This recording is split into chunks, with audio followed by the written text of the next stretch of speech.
All right, Chuck Peddle, the guy that nobody knows that has an influence even on you today. We're going to take a look at what I mean by that. Here's Chuck Peddle in his older days. This is him as an old guy. But he is the man that went to um, Jack Tramiel and said, hey, computers are the next big thing, and this is what you need to do. Now, his past is basically he was an engineer that worked for Motorola. And most people are not aware that Motorola back then made computer chips that were really, really good. And they made this computer chip called the 68,000. So as a matter of fact, if we type that in, we should pull up. There it is. Motorola 68,000. This was a 16/32-bit processor, so it was either one. Made in 1979, and he was on the design team for that, this guy, Chuck Peddle. And the thing is, this looks a lot different when he's young, but he still looks old. Isn't that interesting? Well, I guess he looks young. I think it's the glasses. Anyway, he really thought, wow, what a great processor. But the problem is the thing is so expensive, who can afford to put it in their computer, right? This is the time, right? 1979. This is the time where it's basically saying, hey, we can use these processors in personal PCs, right? Who can afford to do that with this 68,000 computer, this CPU? So he goes off with some of the other people, and he creates MOS Technologies.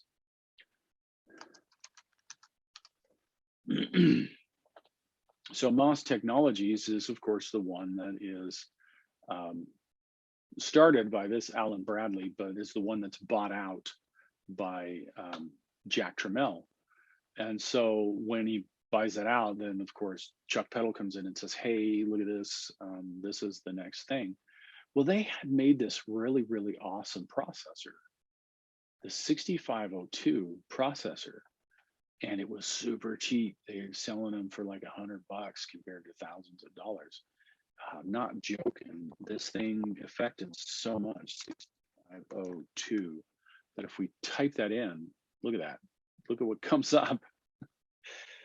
Right. So there's actually a 6502.org. There's a website dedicated to this chip that was created. And later on, we covered a little more, but let me see if I can find why and how to build. I mean, you build one now, right? Build one now. Holy cow. The 6502, I can't seem to find it right here, but it's probably on Wikipedia. They'll probably show it. It was used in tons of stuff, right? So the Atari 2600 used it, which people still remember. All of their computers used it. The Apple II used it. So Commodore, that owned the 6502, was selling those processors to Apple. He was not doing what Jack Tramiel was not doing, what Texas Instruments had done to him. It was put in the Nintendo Entertainment System, the 6502. And of course, Commodore 64 had a later version of the 6502. Atari Lynx, BBC Micro, which was huge in the UK and over there, and tons of other stuff. That's Chuck Peddle's contribution. That's why you type in 6502, and the only thing that comes up is about this processor, this amazing processor that he had made. The reason why MOS ends up in the hands of Jack Tramiel is a lot because of the fact that when he left, he got sued by Motorola for copyright infringements, which they didn't do. They didn't infringe on anything, but nobody knew how processors work. So the judge just ruled in Motorola's favor, and then they owned him a ton of money. So Jack Tramiel is the one that came in and saved MOS Technologies that had created that. In any case, that's Chuck Peddle. That's what he did. That's why it still affects you today, because everybody knows the Nintendo, and lots of people still play those games that were programmed for that 6502 8-bit processor. That's an 8-bit processor.